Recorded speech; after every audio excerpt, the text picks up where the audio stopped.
India's grand moment at BRICS Summit expansion, Cohesion Global South Interests Finepoint PM Modi is all set to attend the 17th BRICS Summit in Brazil's Rio de Janeiro from July 5 to 8. And this year's summit presents a rare moment, an opening that India is poised to seize. Two of BRICS founding members, China and Russia, will be represented not by their heads of state, but by deputies. President Vladimir Putin, still under the shadow of an International Criminal Court (ICC) arrest warrant, is giving the summit a pass. Brazil, a signatory to the ICC, has not offered Russia the guarantees it sought for Putin's presence. China's President Xi Jinping, on the other hand, is skipping the summit for reasons far less convincing and far more telling. The Chinese leader will not be showing up this time around, making it the first such absence from BRICS in the last 12 years of his presidency.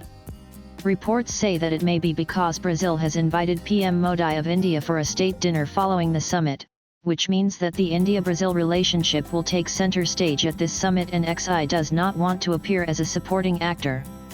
This Chinese decision has not been viewed well by the government of Brazil.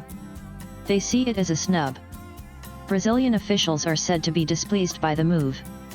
One senior source in Brasilia told the SCMP that President Luiz Inácio Lula da Silva had traveled to Beijing in May as a gesture of goodwill and in expectation that the Chinese president would reciprocate by attending the Rio summit in person.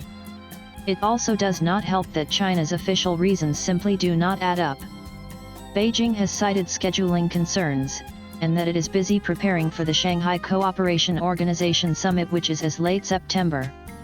Brazil has raised the example of the BRICS summit in 2010. At the time, China was grappling with a major earthquake. Still, its leader at the time, Hu Jintao, made sure to show up. An advisor to Lula said, Hu Jintao stayed only one day, but he came. Moreover, Chinese officials say that Xi and Lula have already met twice in under a year, so in-person engagement is not very necessary. Given that BRICS is now a 10-member group with new heavyweights like Saudi Arabia, UAE, and Iran, and it's high on demand for aspiring nations in the global south to join in, Beijing's official excuse for Xi's absence is somewhat weightless and flippant. Meanwhile, Beijing's snub has not changed Brasilia's plans one bit. President Lula has stuck to his decision to host PM Modi, and reports of a major defense pact between India and Brazil are also doing the rounds, with Brazil expressing interest in Indian defense systems like the Akash air defense missiles. With Xi absent, and Putin constrained, PM Modi becomes the senior-most leader present among the founding members of BRICS. That carries both symbolic and strategic significance. For China, it has been hard to come to terms with India's rising profile in multilateral forums. PM Modi is a key figure across summits from the G7 summit to G20 and BRICS. The evolving context of BRICS makes India's position all the more relevant. Since 2023, the group has expanded to include energy and resource powerhouses like Saudi Arabia, UAE, and Iran. Despite Argentina's withdrawal under President Javier Milei, 13 more countries have joined as BRICS partners, from Indonesia and Nigeria to Cuba and Uzbekistan.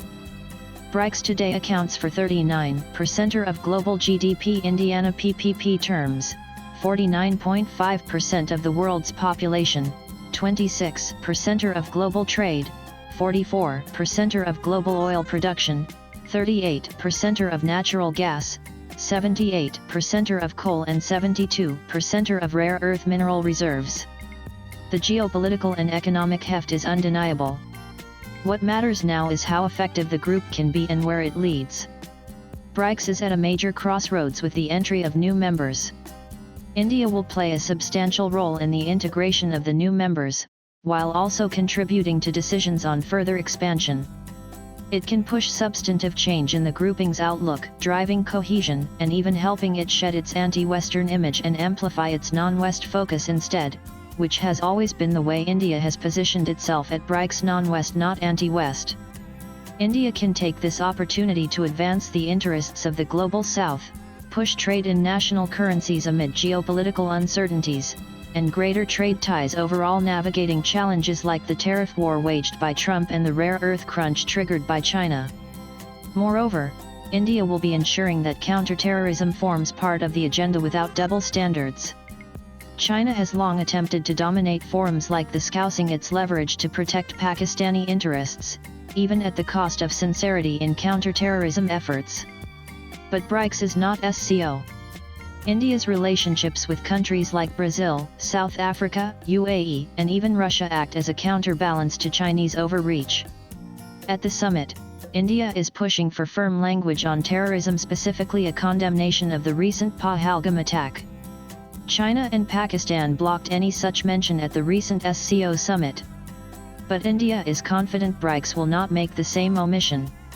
Damu Ravi, Secretary Economic Relations in the Ministry of External Affairs, said the BRICS declaration on terrorism will be to India's satisfaction.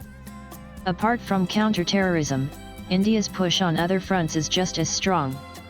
Modi's agenda includes strengthening trade in national currencies, removing export controls among BRICS countries to facilitate smoother intragroup trade, amplifying digital public infrastructure and cooperation in AI and cybersecurity, advancing the interests of the Global South, promoting a model of multi-alignment. India's signature foreign policy ethos against bloc-based politics. Unlike China or Russia, India does not view BRICS as a counterweight to the West. It sees it as a platform to amplify the voice of the Global South, not as a geopolitical sledgehammer. As EAMS J. Shankar succinctly put it, why the club? Because there was another club. It was called the G7, and you will not let anybody else into that club. So, we go and form our own club. India's growing stature in BRICS comes not from aggressive ambition, but from strategic consistency. It has maintained strategic autonomy and multi-alignment amidst bloc politics, built credible partnerships across the West and non-West, and actively supported inclusive development and multilateral reform. Swipe left for next video. India's rejection of total de-dollarization, its resistance to rigid bloc politics, and its ability to be a bridge builder between the West and the non-West, are positions endorsed by many in the expanded BRICS family. Most new members and partners from Indonesia to Nigeria are not looking to pick sides in the new Cold War. They want voice, agency, and access, and India offers a template. As China turns increasingly insular and confrontational, and Russia remains constrained by war and sanctions, India stands out. It's the only BRICS country that is a founding member, but also a regular G7 invitee. India carves a space for rational Global South priorities, while pushing back against bloc-based power politics that often paralyze global reform. As India takes the reins, the spotlight is firmly on what the BRICS transforms into and what it achieves as a result. Latest blogs.